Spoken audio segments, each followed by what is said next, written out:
Hello friends. तो कैसे हैं आप? उम्मीद करता हूं कि आप सभी बहुत अच्छे होंगे। और आज बात करेंगे चैप्टर नंबर 2 की, effect of thought on circumstances. और देखेंगे कि हमारी सोच का हमारी सर्कमस्टेंसेस पर क्या और कैसे इफेक्ट पड़ता है। अब ये बुक यहां कहती है कि आदमी का दिमाग एक गार्डन, एक बागीचे की तरह है, जिसको कि हम बहुत समझदारी के साथ प्लानिंग करके या तो हम उसे बहुत खूबसूरत बना सकते हैं, या उसे निग्लेक्ट करके उसमें खरपतवार उगने दे सकते हैं, जो कि हमें बदले में और भी ज्यादा यूजलेस खरपतवार ही देती है। अब सब जैसे कि एक बागीचे का माली अपने बागीचे में बेकार की झाड़ियों और खरपतवार को उसमें उगने नहीं देता और उसमें अपने मन मुताबिक फूल या फल सब्जियां वगैरह उगाता है, ठीक ऐसे ही इसी प्रोसेस को अपनाकर आदमी खुद यूजफुल और अच्छी सोच को डेवलप कर सकता है, और ऐसा करके वो अपनी लाइफ का डायरेक्टर बन जाता है।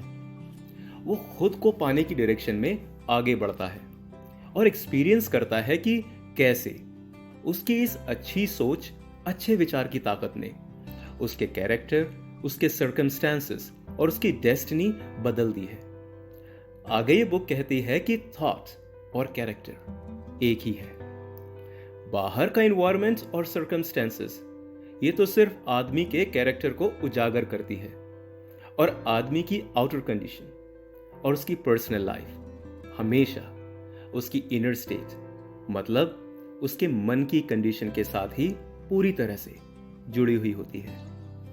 अब इसको यूं भी कह सकते हैं कि आदमी की बाहरी कंडीशन और पर्सनल लाइफ का उसके मन से सीधा और गहरा रिश्ता होता है। अब आगे कहा है कि साहब, हर एक आदमी वो आज जहां भी है, जिस भी मुकाम पर खड़ा है, वो अपनी उसी सोच की वजह से है जिसने कि उसका कैरेक्टर बनाया हुआ होता है, जिसकी वजह से उसकी लाइफ में ये अरेंजमेंट हुआ है। और इसमें कोई लक या कोई चांस काम नहीं करता। ये रिजल्ट है सिर्फ और सिर्फ आदमी की सोच का, उसकी थिंकिंग के लॉ का, जो कभी गलती नहीं करता। आदमी का नेचर टाइम के साथ इवॉल्व होने का है, और वो जहां भी खड़ा है और जिस भी कंडीशन में है, उसमें उसकी अभी तक की लर्निंग ही जिम्मेदार है। आदमी को अक्सर उसकी सर्कमस्टेंसेस कंट्रोल करती हैं, और ये तब तक होता है जब तक कि आदमी को लगता है कि उसे अपनी सर्कमस्टेंसेस के अकॉर्डिंग चलना होता है। मगर जिस दिन आदमी ये समझ जाता है कि वो खुद एक क्रिएटिव पावर है और खुद को अंदर से ग्रूम करके वो अपने सर्कमस्टेंसेस को कंट्रोल कर सकता है और उन्हें बना भी सकता है, तब वो खुद का एक राइटफुल मास्टर बन जाता है। और जिस भी आदमी ने सेल्फ कंट्रोल और सेल्फ प्यूरिफिकेशन की प्रैक्टिस की है, वो ये बात अच्छी तरह से जानता है कि अपनी मेंटल कंडीशन में हम जितना बदलाव लाते हैं, ठीक उसी एग्जैक्ट रेशियो में हमारे सर्कमस्टेंसेस बदल जाते हैं। हम वही अट्रैक्ट करते हैं जिस किसी भी चीज के लिए हम ज्यादातर सोचते रहते हैं। अब वो चीज हमारे पसंद की भी हो सकती है, जिसे हम चाहते हैं या जिससे कि हमें डर होता है, क्योंकि जो भी हम सोचते हैं वो एक बीज की तरह हमारे मन में आ जाता है और अपनी जड़ें फैलाना शुरू कर देता है। और फिर आज नहीं तो कल जरूर ही वो पौधा अपना फल जरूर देता है। अच्छी सोच का फल हमेशा अच्छा ही मिलता है, और बुरी सोच का बुरा फल, क्योंकि बाहर की दुनिया की कंडीशंस और सर्कमस्टेंसेस हमारे अंदर की दुनिया के थॉट्स और उसकी सोच से जुड़े हुए होते हैं। अब आगे यहां एक बहुत अच्छी बात बताई है कि सर्कमस्टेंसेस या परिस्थितियां आदमी को नहीं बनाती हैं, वो सिर्फ उससे खुद को खुद से ही मिलवाती हैं। यहां तक कि दुआएं भी हमारी सोच और हमारे एक्शंस के अकॉर्डिंग ही पूरी होती हैं। अब आदमी अपनी सर्कमस्टेंसेस को चेंज करने के लिए हमेशा बहुत उतावला रहता है, पर खुद में चेंजेस लाने के लिए वो बिल्कुल भी राजी नहीं होता, और इसलिए वो अपनी उन्हीं परिस्थितियों से बंधा रहता है। अब अगर एग्जाम्पल के तौर पर देखें तो एक आदमी जो अपनी बॉडी तो बनाना चाहता है, खुद को हेल्दी रखना चाहता है, मगर एक्सरसाइज नहीं करना चाहता। यह एक आदमी जो अपनी ओवर ईटिंग की वजह से मोटापे और दूसरी बीमारियों से परेशान है। वो आदमी इन बीमारियों से पीछा छुड़ाने के लिए पैसा खर्च करने के लिए तो तैयार है, पर अपनी ओवर ईटिंग की आदत को बदलने के लिए नहीं। और ऐसे आदमी अपनी सर्कमस्टेंसेस को बदलने में अनफिट साबित होते हैं। अब ये किताब बताती है कि एक डिसऑनेस्ट आदमी में भी कुछ अच्छी क्वालिटीज हो सकती हैं और एक ऑनेस्ट आदमी में भी कुछ बुराइयां।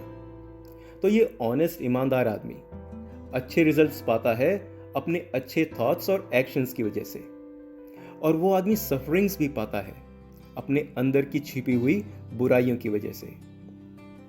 और इसी तरह एक डिसऑनेस्ट आदमी भी खुद ही अपनी खुशी और सफरिंग्स को भी बनाता है। अच्छे विचार और एक्शंस कभी भी बुरा रिजल्ट नहीं दे सकते, और बुरे विचार और एक्शंस कभी अच्छा रिजल्ट नहीं दे सकते। ये बात ठीक उसी तरह है जैसे कि मक्के के बीज को बोने पर मक्का ही निकलता है और गेहूं के बीज को बोने पर गेहूं निकलता है। अगर आदमी खुश, हेल्दी और प्रॉस्परस है तो इसका मतलब ये है कि वो प्रॉपरली कंडीशन है, क्योंकि हैप्पीनेस, हेल्थ और प्रॉस्पेरिटी नतीजा होती है हमारी इनर वेल ट्यून्ड एडजस्टमेंट का, हमारी आउटर सराउंडिंग्स के साथ। एक आदमी तभी आदमी बनना शुरू होता है जब वो छोटी छोटी बातों पर रोना और उसकी कंप्लेंट्स को करना बंद कर देता है, जब वो दूसरों पर अपनी कंडीशंस के लिए दोष लगाना बंद कर देता है और खुद को स्ट्रॉन्ग और नोबल थॉट्स के साथ एसोसिएट करता है, जब अपने सर्कमस्टेंसेस को कोसने के बजाय वो उनको खुद की प्रोग्रेस का इंस्ट्रूमेंट बना लेता है, जिससे कि वो अपने अंदर की छिपी हुई पावर को डिस्कवर करता है। आदमी सोचता है कि विचारों को सबसे छुपाकर एक सीक्रेट की तरह रखा जा सकता है, पर ऐसा नहीं होता। जल्दी ही सोच, ये विचार आदत में बदल जाते हैं और आदत अपने सर्कमस्टेंसेस में। एक आदमी अपने सर्कमस्टेंसेस को तो डायरेक्टली चूज नहीं कर सकता, पर अपने विचारों, अपने थॉट्स को जरूर चूज कर सकता है, जो कि इनडायरेक्टली पर डेफिनेटली उसकी सर्कमस्टेंसेस को शेप देते हैं। ये दुनिया एक कैलेडोस्कोप की तरह है। जैसे कैलेडोस्कोप को हर बार घुमाने पर एक नया पैटर्न दिखाई देता है, उसी तरह जैसे जैसे हमारी सोच बदलती है तो उस हर नई सोच के साथ नए नतीजे हमारे सामने आते हैं। तो साहब, अपना दूसरा चैप्टर यहीं खत्म होता है। और आपको क्या लगता है कि आदमी अपनी कंडीशन का खुद जिम्मेदार होता है? कमेंट सेक्शन में जरूर बताएं। और हां, अगर आपको हमारी एफर्ट अच्छा लगा तो प्लीज वीडियो को लाइक, सब्सक्राइब और अपने दोस्तों के साथ शेयर जरूर करें। तो जल्दी मिलते हैं अपने थर्ड चैप्टर के साथ, जो है effect of thoughts on health and the body. और आपने मुझे अपना टाइम दिया, बहुत बहुत धन्यवाद आपका। Thank you. Stay positive.